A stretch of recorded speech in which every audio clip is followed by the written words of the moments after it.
चाय की टपरी है जहाँ एक चायदानी रखी है और उसमें एक इंसान दूध डाल रहा है। ठेले पर कई सारे रस और मठरी वगैरह रखे हुए हैं। अरे दूध खत्म होने वाला है। तभी सरपंच का बेटा रिंकू अपने दोस्त के साथ वहाँ आ जाता है।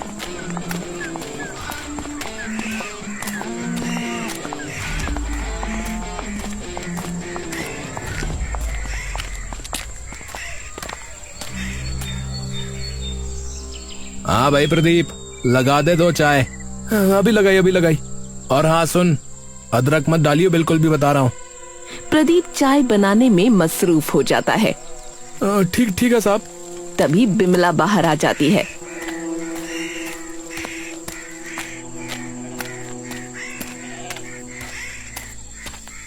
अरे दूध तो बिल्कुल ही खत्म हो गया है। मैं एक काम करता हूँ, एक बार दूध ले आता हूँ जल्दी से। आज दूधिया दूध देकर नहीं गया क्या? अरे वो कम देकर गया है, बोला उनकी भैंस नाटी हुई है तो कम आ रहा है दूध। हाँ तो पैसे काटेंगे उसके, ज्यादा शाना नहीं है कि वो अपने हिसाब से चलेगा। हाँ और क्या, वो तो काटेंगे ही, आधे दूध के थोड़ी पैसे देते हैं हम। ठीक है, आप जाकर ले आओ, मैं बना देती हूँ। प्रदीप बिमला को अदरक की बात बताना भूल जाता है और सीधा दूध लेने चला जाता है। और बिमला अदरक डालकर रिंकू और उसके दोस्त की चाय तैयार कर देती है और उन्हें लाकर देती है।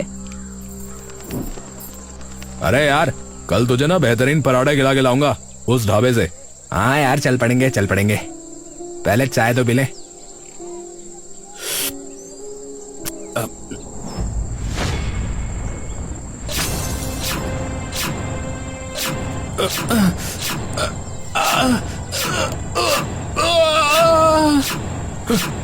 ए भाई, रिंकू क्या हुआ? अबे रिंकू क्या हो गया? अरे मेरा गला। और बिमला भी रिंकू का लाल चेहरा देखकर वहाँ दौड़ी आती है। क्या हुआ? अरे पता नहीं क्या हो गया इसको। सांस नहीं आ रही, बिल्कुल सांस नहीं आ रही। तभी प्रदीप भी वहाँ आ जाता है।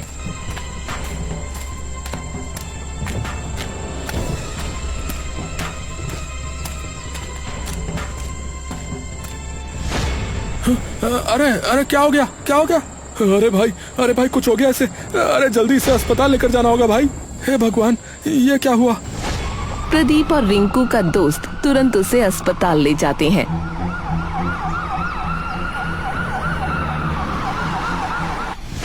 अरे क्या हो गया मेरे बेटे को? रिंकू का दोस्त उठकर उनके पास आता है।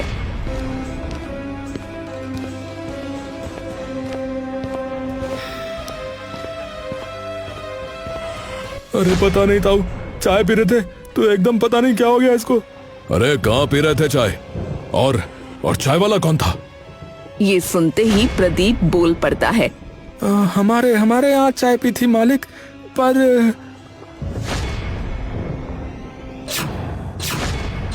क्या डाला था तूने? क्या डाला था तूने जो इसकी ये हालत हो गई? मैंने तो कुछ भी नहीं डाला था। मैं क्यों कुछ डालूंगा साहब? अगर मुझे पता लगा ना कि ये सब तेरी वजह से हुआ है। अरे नहीं साहब, मैंने कुछ नहीं किया। तभी अंदर से डॉक्टर आ जाता है। तेजपाल तुरंत प्रदीप को छोड़कर डॉक्टर के पास चला जाता है। देखिए, डरने वाली कोई बात नहीं है, इन्हें हॉस्पिटल ठीक समय पर ले आए, यही सबसे बड़ी बात है। पर डॉक्टर साहब, ये सब हुआ कैसे? पता नहीं, शायद उन्होंने गलती से वो चीज खा ली थी जिससे उन्हें एलर्जी है। डॉक्टर साहब, अभी मिल सकते हैं क्या उससे हम? हाँ, अब मिल सकते हैं आप लोग। तेजपाल तुरंत अपने बेटे के पास चला जाता है।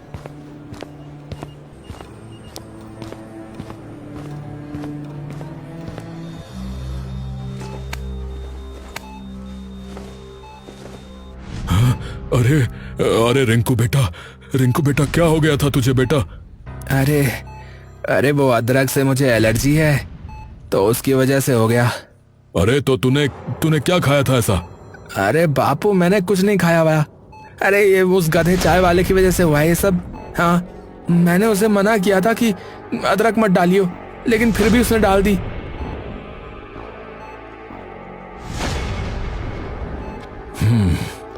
मुझे पता ही था कि ये सब उसकी वजह से ही हुआ है। अब देख मैं उसकी क्या हालत करता हूँ, देख। तेजपाल तुरंत बाहर निकलता है और देखता है कि प्रदीप वहाँ नहीं है। अरे अरे कहाँ गया वो? ताऊ जी वो तो चला गया कह के कि अब तो सब ठीक हो ही गया है। अरे इसकी दुकान बता मुझे, कहाँ है इसकी दुकान बता। प्रदीप और उसकी पत्नी बिमला ठेले पर खड़े चाय बना रहे होते हैं कि तभी सामने से तेजपाल अपने कुछ लोगों के साथ वहां आता है।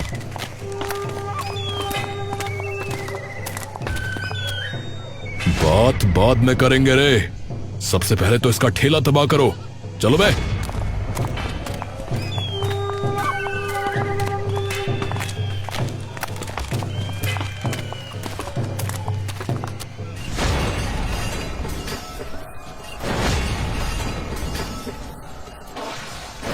प्रदीप उन्हें रोकने की बहुत कोशिश करता है। अरे अरे नहीं, अरे नहीं मालिक, अरे नहीं साहब, अरे मत करो भाई, मैं हाथ जोड़ता हूँ भाई। वो एक आदमी का हाथ पकड़ लेता है, लेकिन वो आदमी जोर से प्रदीप को धक्का देकर नीचे गिरा देता है। बिमला दौड़ती हुई प्रदीप के पास आती है। प्रदीप जी आप ठीक तो हो ना? ये लोग ऐसा क्यों कर रहे हैं? प्रदीप तेजपाल की ओर देखता है। अरे मुखिया जी आप ये सब क्यों कर रहे हैं मुखिया जी?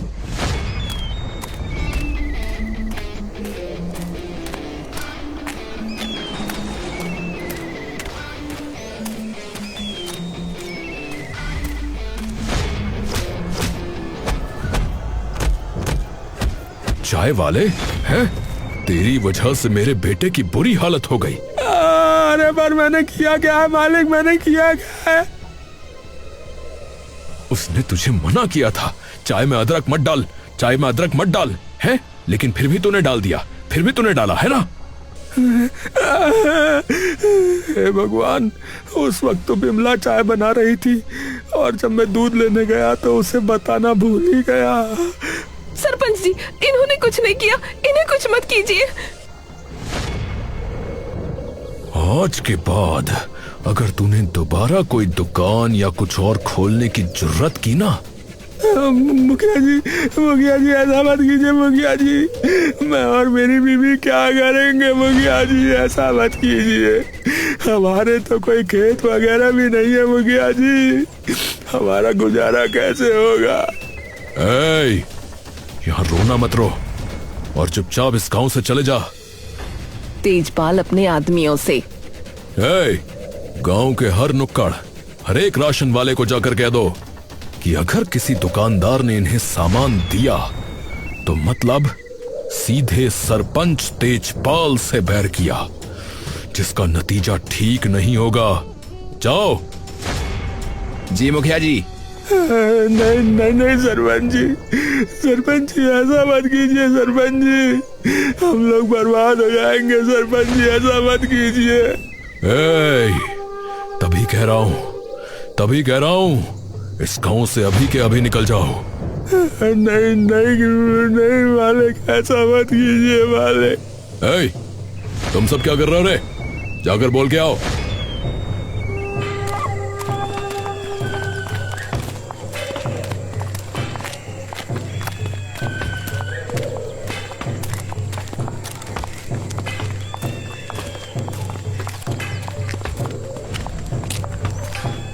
सरपंच के सभी लोग पूरे गांव में ये चेतावनी फैला देते हैं।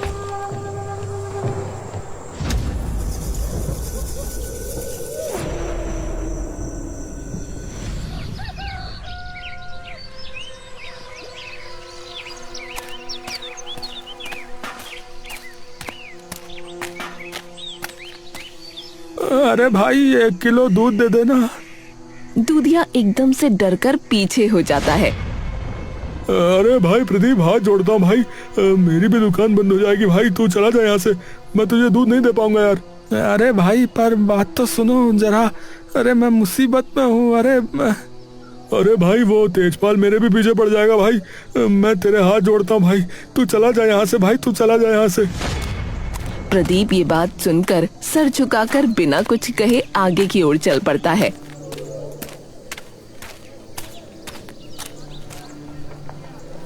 प्रदीप एक आलू की रेड़ी वाले के पास जाता है। अरे भाई 2 किलो आलू कर देना। अरे प्रदीप भाई क्यों मेरे पेट पे लात मार रहे हो हैं? अरे भाई आप जाओ यहाँ से यार। अरे अगर किसी ने बता दिया ना उस तेजपाल को कि आप मेरे डेले पे खड़े हो भाई, तो मेरी भी धज्जियां उड़ा देगा भाई वो। अरे भाई ऐसे तो कुछ ही दिनों में हम भूखे मर जाएंगे भाई। ए भाई अगर आपको दे दिया तो मैं भूखा मर जाऊंगा भाई। भाई माफ कर दो भाई, पर कुछ दे नहीं सकता भाई। आप आगे बढ़ो भाई।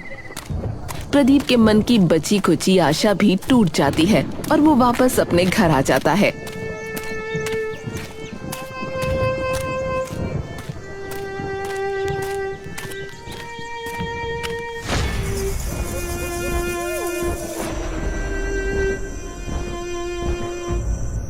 क्या हुआ प्रदीप जी? अरे सभी लोग डरे हुए हैं। कोई ये तक नहीं चाहता कि हम उनकी दुकान के आसपास भी खड़े हों। हे भगवान, ऐसे तो सब खत्म हो जाएगा। और अब तो कोई काम भी नहीं कर सकते। बताओ, एक गलती की हमें इतनी बड़ी सजा मिल रही है। अरे और हमने कौन सा जानबूझ के किया था बताओ? मुझे तो समझ नहीं आता कि कोई इतना क्रूर कैसे हो सकता है कि किसी की ऐसी हालत कर दे। अब तो ऊपर बैठे महादेव ही कुछ कर सकते हैं शायद। हे महादेव, अब तो आप ही कोई राह दिखा सकते हैं मेरे प्रभु। कोई राह दिखाओ प्रभु, कोई राह तो दिखाओ।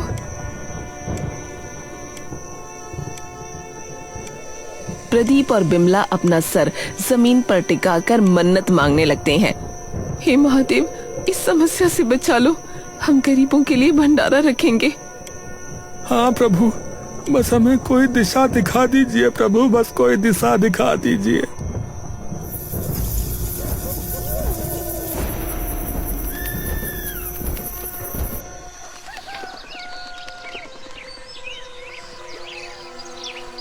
प्रदीप और बिमला साथ बैठे बातें कर रहे होते हैं। अब दिन पर दिन जो पैसे थे वो भी खत्म होते जा रहे हैं। अगर ऐसे ही चलता रहा तो राशन भी इसी हफ्ते खत्म हो जाएगा। एक काम करता हूँ, जंगल में जाकर कुछ लकड़ियाँ तोड़ कर ले आता हूँ, उन्हें बेचकर शायद कुछ पैसे मिल जाएं। पर खरीदेगा कौन? गांव वाले तो हमारे पास भी नहीं भटकना चाहते। पास के गांव में जाकर देखता हूँ कि कोई खरीद ले, अगर तो काम चल जाएगा हमारा। ठीक है। प्रदीप एक कुल्हाड़ी लेकर जंगल की ओर निकल जाता है।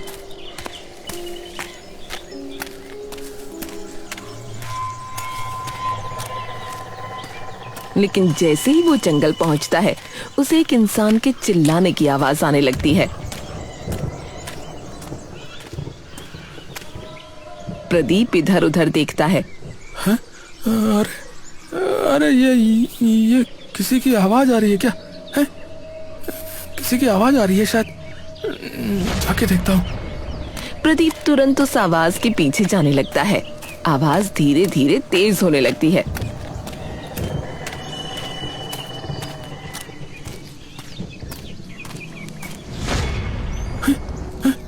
अरे ये तो ऐसा लग रहा है मानो कोई घायल इंसान चिल्ला रहा हो। कहाँ है, किधर है? प्रदीप तेजी से कदम बढ़ाने लगता है। तभी उसे एक गुफा दिखती है। लगता है आवाज इस गुफा से आ रही है। हाँ, इसी से आ रही है। चल कर देखता हूँ। प्रदीप अपने कदमों की रफ्तार धीमी कर लेता है और धीरे से गुफा के अंदर आ जाता है, जहां उसे दिखता है कि सामने एक इंसान घायल पड़ा है। अरे भैया, अरे कौन हो आप, और क्या हो गया आपको? अरे भाई साहब, मेरी मदद करो। मैं यहाँ कुछ काम से आया था, लेकिन जब जंगल से वापस जा रहा था तो एक जंगली जानवर ने मुझ पर हमला कर दिया। जैसे तैसे बचकर इस गुफा में छुप गया, पर मेरी मदद करो। अरे अरे, हाँ हाँ करता हूँ। कुछ तो करना पड़ेगा प्रदीप, कुछ ना कुछ तो करना पड़ेगा। प्रदीप ध्यान से उस इंसान को उठाकर अपने कंधे पर लादे सीधे घर ले आता है।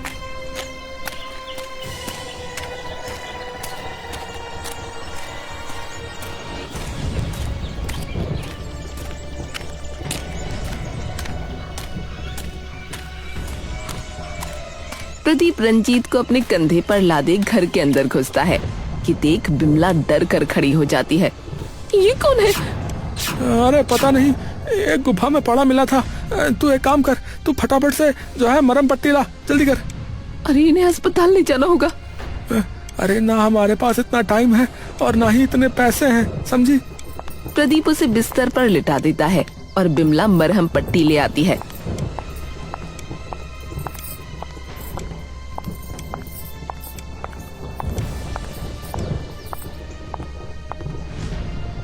अरे पहले पानी ले आ, पहले जख्म को साफ करना होगा। बिमला पानी लाती है।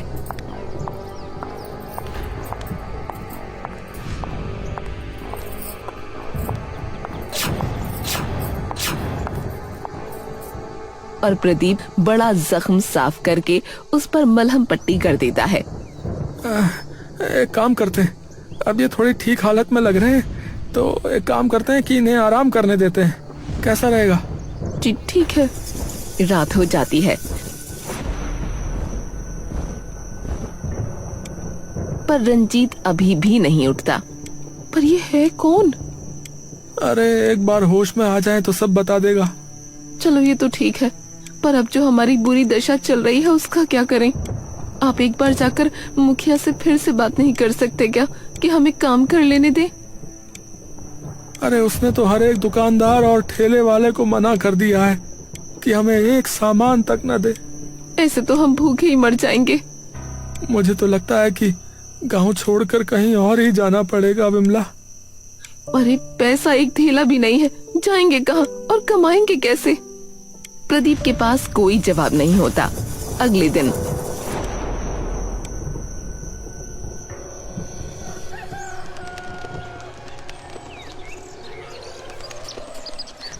होते ही रंजीत होश में आने लगता है। अरे अरे भाई साहब, आराम से आराम से। दोनों उसके पास जाते हैं। अब कैसा लग रहा है? ठीक लग रहा है आपको? हाँ हाँ भाई साहब, ठीक तो हूँ। थोड़ा पानी मिल सकता है क्या पीने को? पानी? हाँ हाँ, बिमला बिमला पानी लाना।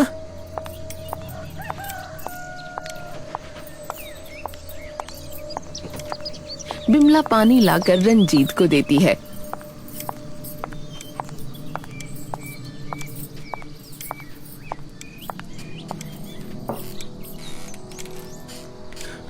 बहुत बहुत धन्यवाद भाई साहब, आपका बहुत बहुत धन्यवाद। अरे कोई नहीं भाई साहब, कोई नहीं। वैसे ये बताइए आप हैं कौन और कहाँ से आए हैं? मेरा नाम रंजीत पूरिया है। मैं एक जमींदार हूँ और यहीं पास के एक गांव लामपुर से आया हूँ। अच्छा जी, वैसे मैं कुछ पूछ सकता हूँ अगर बुरा न माने तो? हाँ हाँ पूछिए। कल रात को माफ कीजिएगा, मैंने आपकी कुछ बातें सुन ली थी कि आप लोगों का कामकाज कुछ ठीक नहीं चल रहा। हाँ, वो बस ऐसे ही। अरे घबराइए मत, खुल के बताइए। प्रदीप सारी बात बता देता है।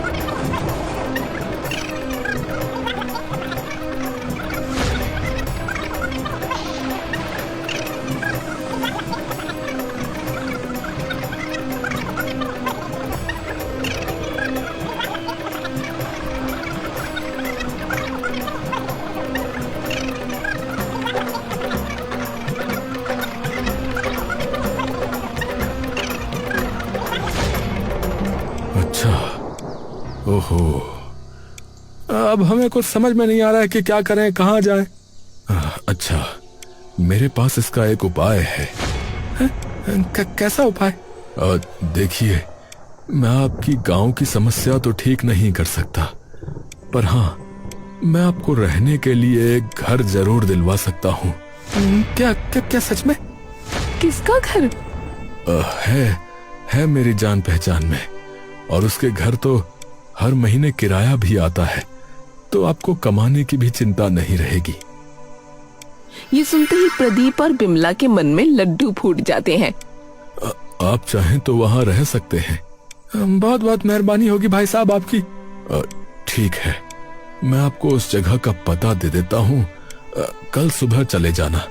लेकिन हाँ, एक बात, वहां घर की मकान मालकिन भी रहती हैं, तो उनका खास ख्याल रखना होगा आपको। बस आपका ये काम है। हो जाएगा, हमें कोई दिक्कत नहीं है।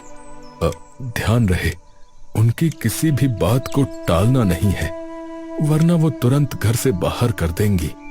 और उनसे कभी भी लड़ाई झगड़ा मत करना। नहीं होगा भाई साहब, बिल्कुल नहीं होगा। हाँ, ठीक है, तो फिर कल सुबह चले जाना और कह देना कि रंजीत के दोस्त हैं, आपका ध्यान रखने के लिए आए हैं। अरे धन्यवाद कैसे करूं आपका भाई साहब, मेरे को समझ में नहीं आ रहा है। अरे भाई साहब, आपने मेरी जान बचाई है, इतना तो कर ही सकता हूं। और धन्यवाद करना है तो उन भोलेनाथ का कीजिए, जिन्होंने हमें ऐसी कठिन घड़ी में मिलवाया। रंजीत, प्रदीप और बिमला भगवान का धन्यवाद करने लगते हैं, लेकिन वो जैसे ही पीछे मुड़ते हैं, उन्हें वहां रंजीत नहीं दिखता। अरे रंजीत कहाँ चले गया भाई? दोनों इधर उधर ढूंढते हैं, तभी उनकी नजर बिस्तर पर पड़े एक कागज पर जाती है। उस पर पता लिखा होता है। अरे कहीं का पता लिखा हुआ है, शायद उसी का घर है। वो तो ठीक है, लेकिन वो गए कहाँ? एकदम से अभी यहीं थे, और वो भी इतनी जल्दी चले गए, और वो भी ऐसी हालत में। दोनों कुछ देर विचलित से वहीं खड़े रहते हैं। कोई नहीं जी, चले गए होंगे, पर कम से कम हम तो इस मुश्किल से बाहर निकल गए। हाँ, एक काम करते हैं, अब फटाफट सामान बांध लेते हैं और कल सुबह निकल जाते हैं। हाँ।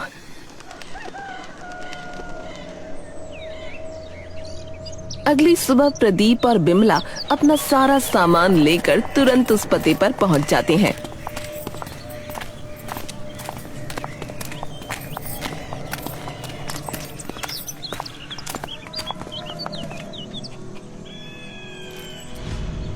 जैसे ही दोनों की नजर घर पर पड़ती है, उनकी आंखें चमक जाती हैं। प्रदीप जाकर गेट खटखटाता है।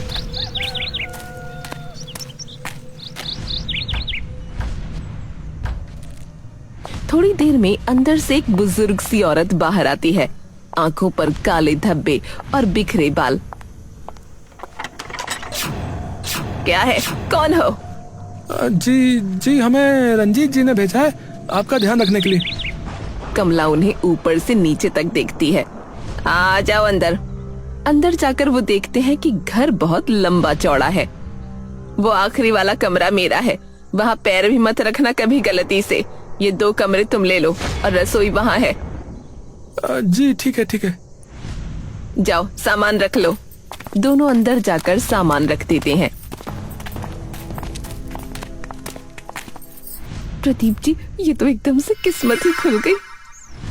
हाँ, अरे इतना बड़ा घर, और हमारे घर जितना तो एक कमरा ही है इनका, देखो। तभी बाहर से कमला की आवाज आती है, अरे बाहर आओ। दोनों बाहर आते हैं।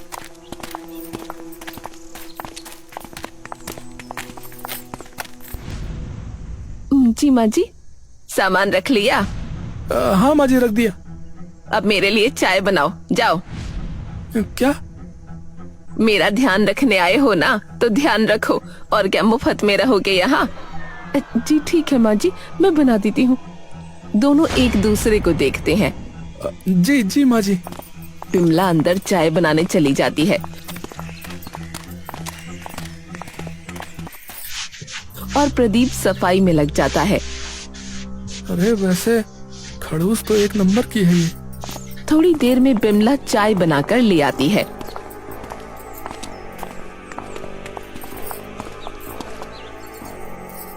ये लो माँ जी। कमला चाय का एक घूंट पीते ही गिलास फेंक कर मार देती है। क्या कबाड़ बनाया है ये, बिल्कुल भी दूध नहीं है, दूसरी बना कर ला। ये देखते ही बिमला की आंखों में गुस्सा भर जाता है। तभी प्रदीप आकर बिमला का हाथ पकड़ लेता है। अरे सुनो, कुछ कहना मत तुम। याद है ना उसने क्या कहा था, कुछ भी बोलोगी तो बुढ़िया हमें घर से निकाल देगी। कोई नहीं, तुम जाकर दूसरी बना लो। बिमला ठिनकती हुई ग्लास उठाती है और वापस रसोई में चली जाती है।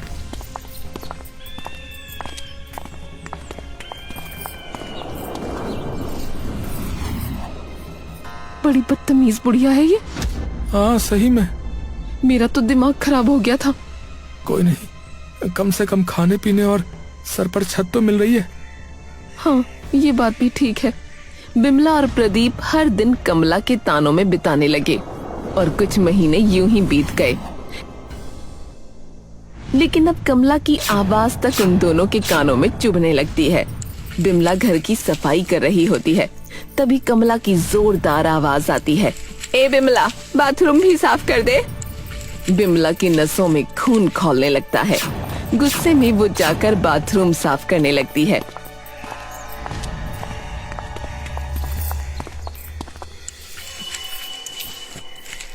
भगवान, किसी और का बाथरूम साफ करना पड़ रहा है। कैसे दिन दिखा दिए, और इतना काम करने का एक पैसा तक नहीं मिलता। बिमला थककर बाथरूम साफ करके अपने कमरे में आकर बैठती ही है। तभी अचानक बाथरूम से कमला की जोर से चीखने और गिरने की आवाज आती है। अरे माँ, ओ प्रदीप के बहू, बचाओ। बिमला घबराकर झटके से उठती है और दौड़कर बाथरूम की तरफ जाती है। वहाँ कमला जमीन पर गिरी हुई दर्द से कराह रही है। माँ जी, ये क्या हो गया? आप गिर कैसे गई? पैर फिसल गया बहू, बहुत तेज दर्द हो रहा है, उठा मुझे। अजी सुनते हो, जल्दी आओ, देखो माँ जी गिर गई है। प्रदीप, जल्दी करो। प्रदीप दौड़ता हुआ आता है और कमला को जमीन पर गिरा देख सन्न रह जाता है। माँ जी तुम पकड़ो, मैं इन्हें उठाकर पलंग पर लिटाता हूँ। प्रदीप और बिमला मिलकर सावधानी से कमला को उठाते हैं और कमरे में ले जाते हैं।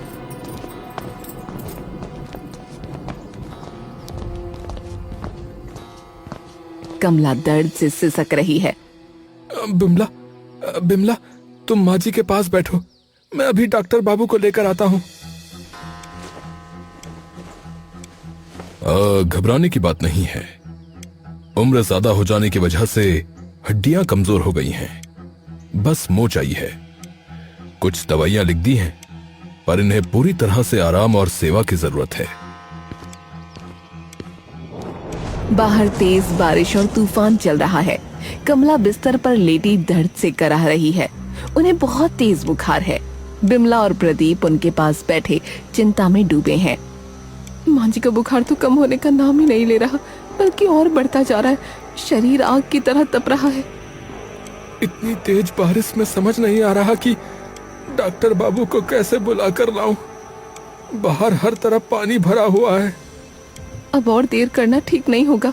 आप छाता लेकर अभी निकलिए। मैं यही हूँ, माँ जी की पट्टियाँ कर रही हूँ। जब तक डॉक्टर नहीं आएंगे इनका बुखार नहीं उतरेगा। माँ जी, आप घबराइए मत, मैं अभी डॉक्टर को लेकर आता हूँ।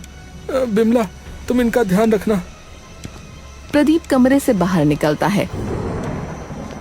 बिमला बहुत ममता के साथ कमला के सर पर ठंडे पानी की पट्टी रखने लगती है।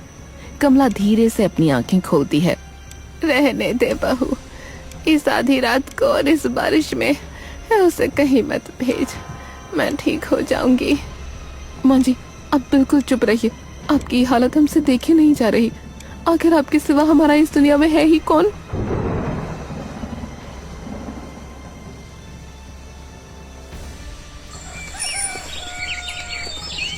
सुबह की पहली किरण खिड़की से आ रही है।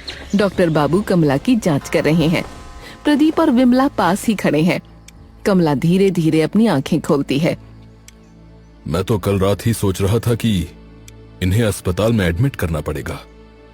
हालात बहुत गंभीर थे, लेकिन बाहर पानी इतना भर गया था कि जाना मुमकिन ही नहीं था। जी जी डॉक्टर साहब, हम भी बहुत डर गए थे। सच कहूं तो मैंने तो इनकी उम्मीद ही छोड़ दी थी, लेकिन बिमला और प्रदीप, आप दोनों की दिन रात की सेवा की वजह से ही ये इस बार बच पाई हैं। आप दोनों ने हार नहीं मानी, वरना कुछ भी हो सकता था। अब ये खतरे से बाहर हैं। बिमला और प्रदीप एक दूसरे की तरफ देखते हैं और उनकी आंखों में संतोष के आंसू आ जाते हैं। कमला भी मुस्कुराते हुए अपने बच्चों को देखती है। डॉक्टर बाबू अपना बैग समेटकर बाहर चले जाते हैं। बिमला, कल पूरी रात सोए नहीं हैं।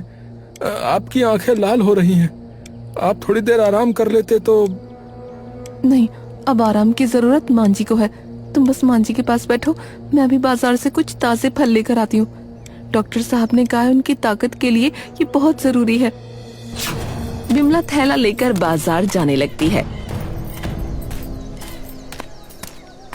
तभी उसके सामने कल्लो आ जाती है।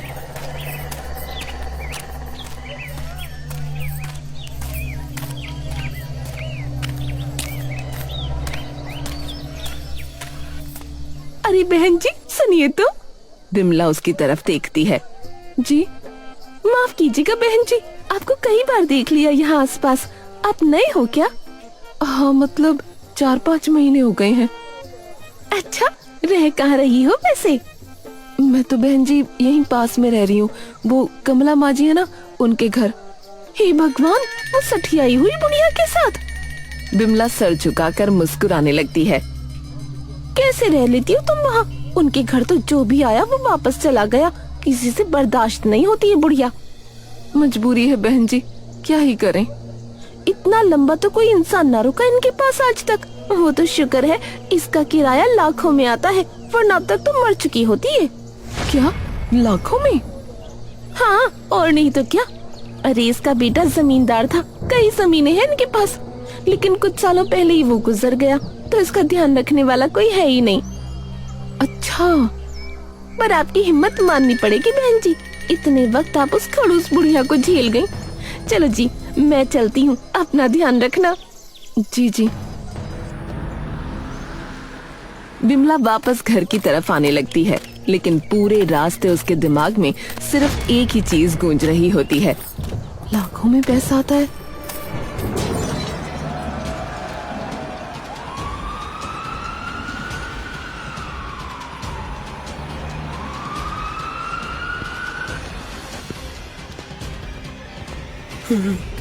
क्या हुआ है उसे डॉक्टर साहब? देखिए, हालत ज्यादा खराब है, तो इनको लंबे समय तक आईसीयू में रखना होगा। आप जाकर 2 लाख रुपए काउंटर पर जमा कर दीजिए, तभी हम इन्हें आईसीयू में रखने की तैयारी शुरू कर पाएंगे। प्रदीप ये सुनते ही सुन्न पड़ जाता है।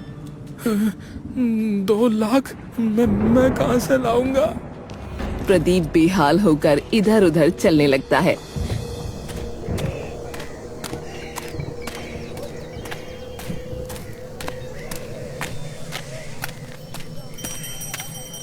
तभी उसे पास में एक मंदिर दिखता है।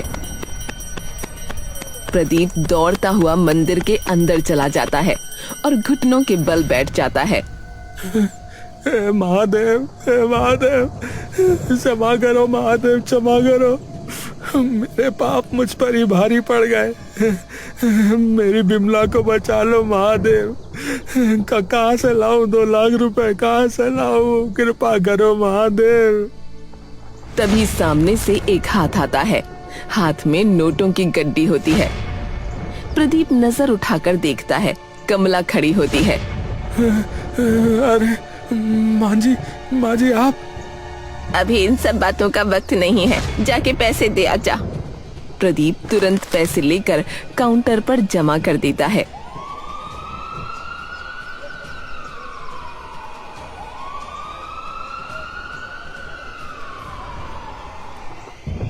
बिमला धीरे धीरे आंखें खोलती है। बगल में प्रदीप और कमला खड़े होते हैं। माँ जी आप? अरे तेरे इलाज के पैसे माँ जी नहीं दिए। ये सुनते ही बिमला की आंखों में आंसू आ जाते हैं। माँ जी माफ कर दो। किसी को खोने का दर्द क्या होता है मुझे भली भांति पता है। पति और बेटा दोनों खोए हैं मैंने। प्रदीप और बिमला चुप होकर उसे देखते रहते हैं। मेरा रंजीत तो श्रवण था, मेरा इतना ख्याल रखता था कि पूछो मत। रंजीत? एक मिनट, क्या नाम बताया आपने माँ जी? रंजीत पुरिया। प्रदीप और बिमला दंग रह जाते हैं। रंजीत पुरिया? वो मर चुका है? हाँ, पास के किसी गांव में काम से गया था।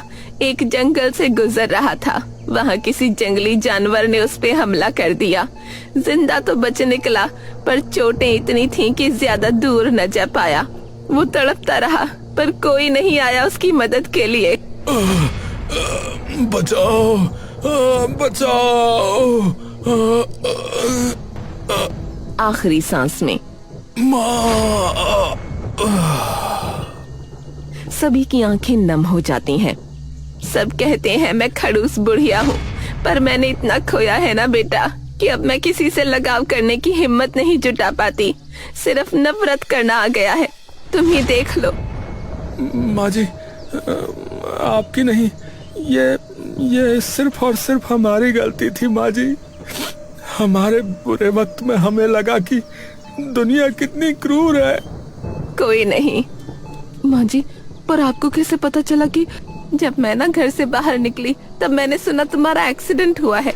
मैंने आप दोनों के साथ बहुत गलत किया है, उसके लिए भी माफ करना। बात कर सकती थी, लेकिन आजकल ऐसा लगता है जैसे मेरा दिमाग मेरे काबू में नहीं रहा। पर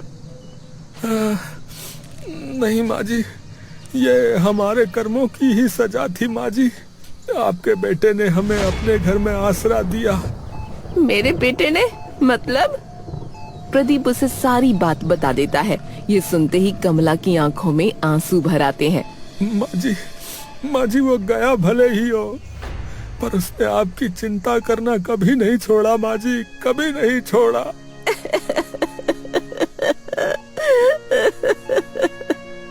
और तभी प्रदीप उसे गले लगा लेता है। कोई नहीं माँ जी, कोई नहीं।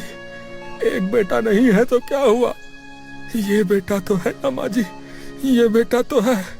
मैं करूंगा आपकी सेवा, मैं करूंगा।